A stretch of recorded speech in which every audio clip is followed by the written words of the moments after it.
स्पर्धा करताना ती दुसऱ्याशी करायची नसते. स्वतःच्या आजची स्पर्धा करून उद्या आपल्यापेक्षा बेटर माणूस बनायचा असेल त्यासाठी असते. नैतिकता आपल्या वागण्यात आचरणात नसेल तर आपण आतून खोकला असतो, तो आतून खोकला होऊ नका. आणि म्हणूनच समाजाला पुढे जर न्यायचं असेल तर प्रत्येकाने हा जो आतला खोकला आहे तो थांबवला पाहिजे. आणि जे जे समाजामध्ये चांगलं घडतंय त्यासाठी एकत्र येऊन आपण पुढे जाऊया.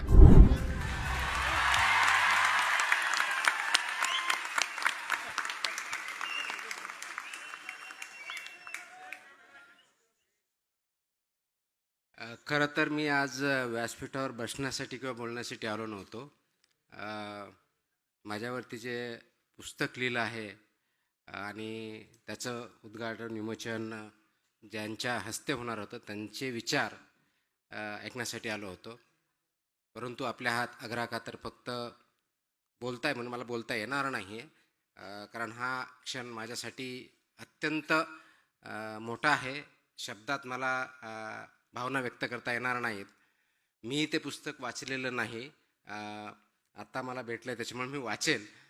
परंतु ज्या काही गोष्टी याच्यामध्ये लिहिलेल्या आहेत त्या फॅक्ट्सशी पूर्णपणे आहेत असं दिसतंय. मला पूर्ण पुस्तक वाचल्यानंतर त्याच्यामध्ये काय लिहिलं आहे हे कळेल. तथापि आपण सर्वजण इथं या कार्यक्रमासाठी आलात ते मनापासून मी आणि मुंडे कुटुंब यांच्या वतीनं आपले धन्यवाद मानतो. आपलं जे प्रेम आहे हे असंच चालू राहू द्या.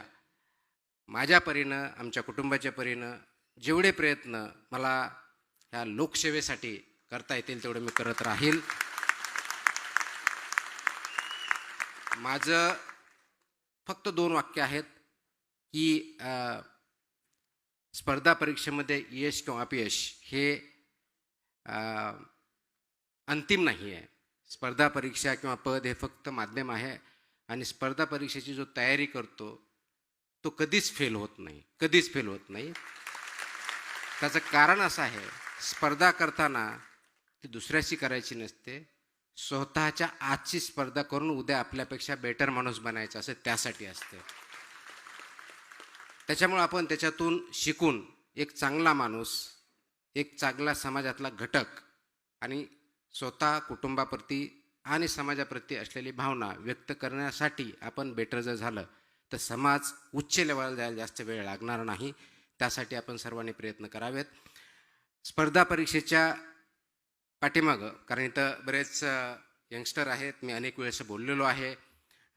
बऱ्याच वेळेस आपलं आपण भाषणं ऐकतो, इन्स्पिरेशन ऐकतो, असं म्हणत असतो की स्पर्धा परीक्षा द्याव्या, त्याच्यातून यश भेटावं. निश्चित चांगली गोष्ट